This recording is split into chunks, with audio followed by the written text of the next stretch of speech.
So you guys are gonna laugh at me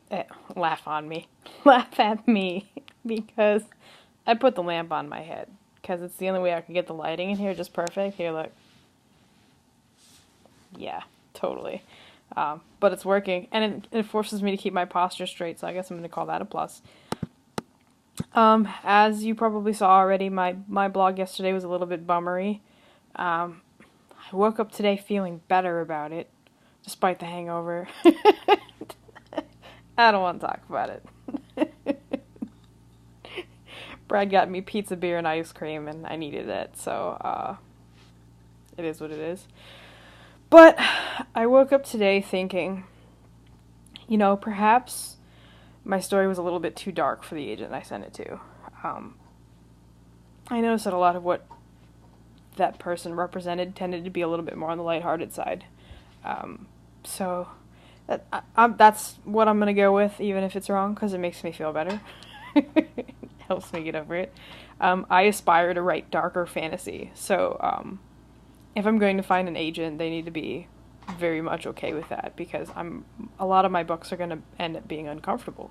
So, and if they don't believe in it, they're not going to sell it for me. So that's fine. I'm over it now. I'm still real bummed out, but it's a positive thing. Us rejection people need to move past that.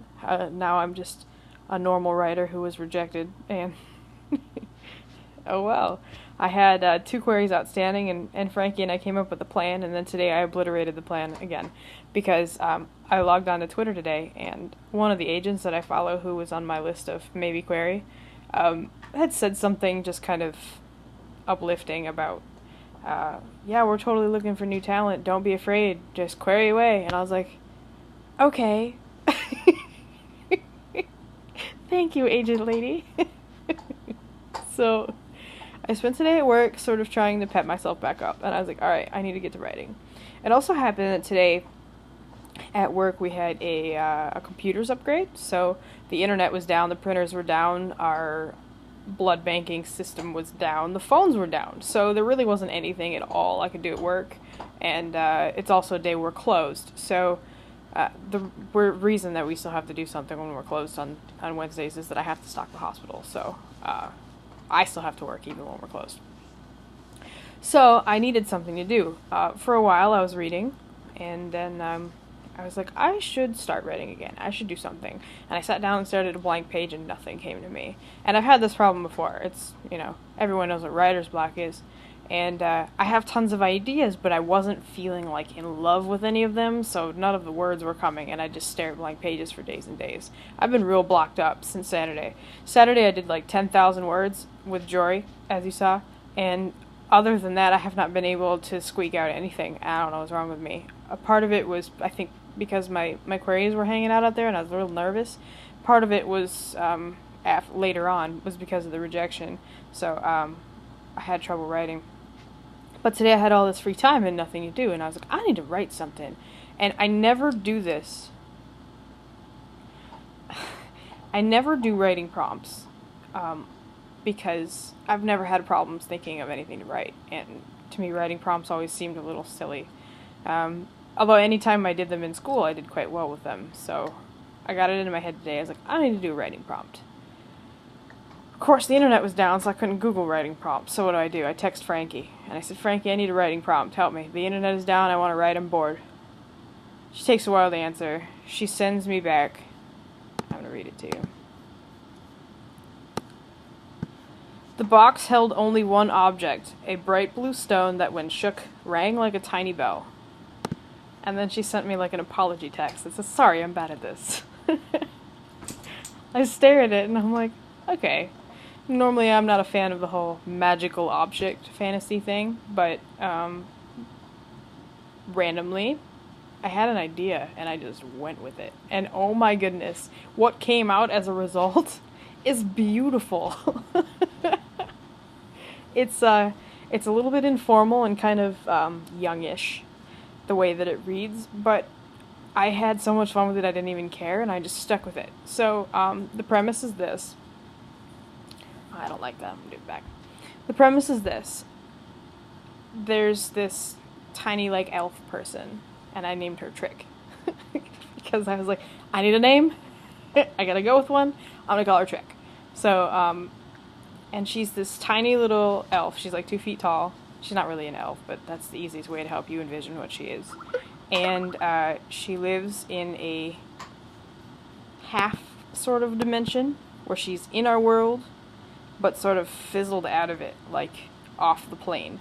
So she sees us as like negative images, but she's invisible to everybody. She's invisible to us. She's invisible to others of her own kind. So she thinks that she's basically like the only person in the world.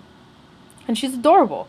As I'm like reading this through again, this could totally be a Miyazaki film. And if any of you have seen Cowboy Bebop, I think his name is Ed, or her name is Ed, that girl with the red hair, and she's all crazy. She reminds me of Trick. So she goes through the world, and there's several concepts. She collects keys. She loves keys. She loves shiny things of any kind. She has a really short attention span and short-term memory. So she loves shiny things, and she can't actually remember her own name unless she says it fairly often. So the only word she ever says is Trick, and her inflection changes based on what she's trying to say when she says Trick. So she goes throughout the world and she finds all the discarded keys that people lose. Your car keys, the key to your apartment, keys to old diaries and boxes and things like that. And she finds them and she strings them all up all over her body. She has like bracelets and necklaces, and they're in her hair and on her shoes, and she loves keys because they jingle when she walks and they're cool. And for every discarded key in her realm, there is exactly one magical box that it opens. And so basically her entire existence is find the discarded keys, open the box, and find out what's inside. And what's inside is always some randomly discarded object from your life. So if you can't find, like, your hairbrush, which totally shows up in here, it ends up in this realm of lost things in a magical box that exactly one of the discarded keys opens. And it's like completely random. So like somebody's lost car key could open the box to like an old baseball. Doesn't matter.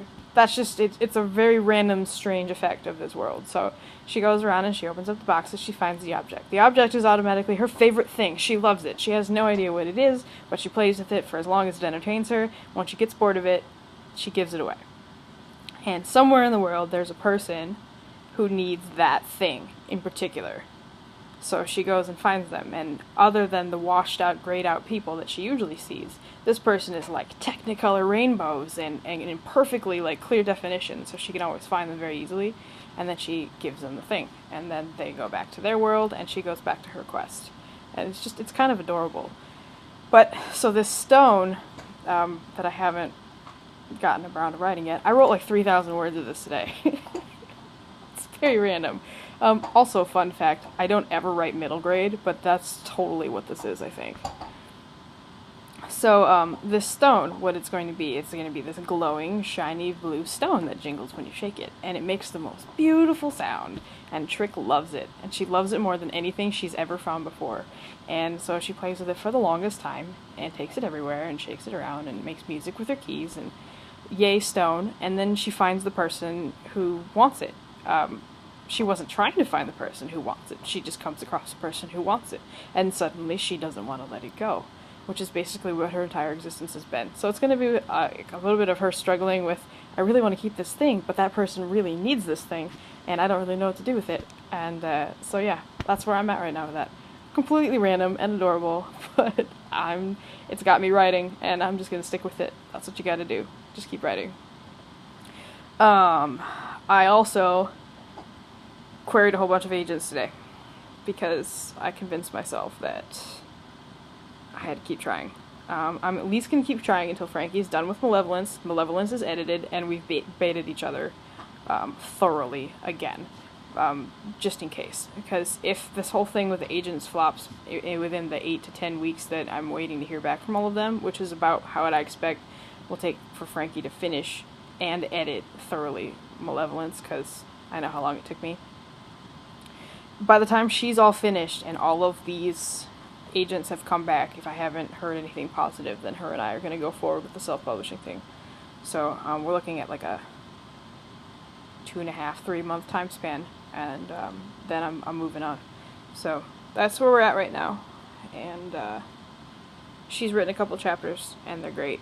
so I'm looking forward to it. She left me on a real cliffhanger zinger, and I'm upset. But yeah. Alright, so that's it for me. That's 10 minutes. It's more of a positive attitude today. I know you guys probably were aching for my bummed outness last time, so enjoy this. I'm gonna go get a bowl of ice cream, because now I have a whole bunch of ice cream, and although I'm not upset anymore, it's ice cream. And honestly, I could eat ice cream every day. So, by the time you see this, we'll be headed into the weekend, so have a great weekend. I am actually going to be at my mother's from Sunday to Tuesday, and she has no internet, so I'm hoping to get some writing done. So, if I don't see you by then, that's why. Have a good weekend. May all of the writing forces be with you, and if any of you were participating in Sun vs. Snow, good luck for you. Alright, I'll see you guys later. Bye.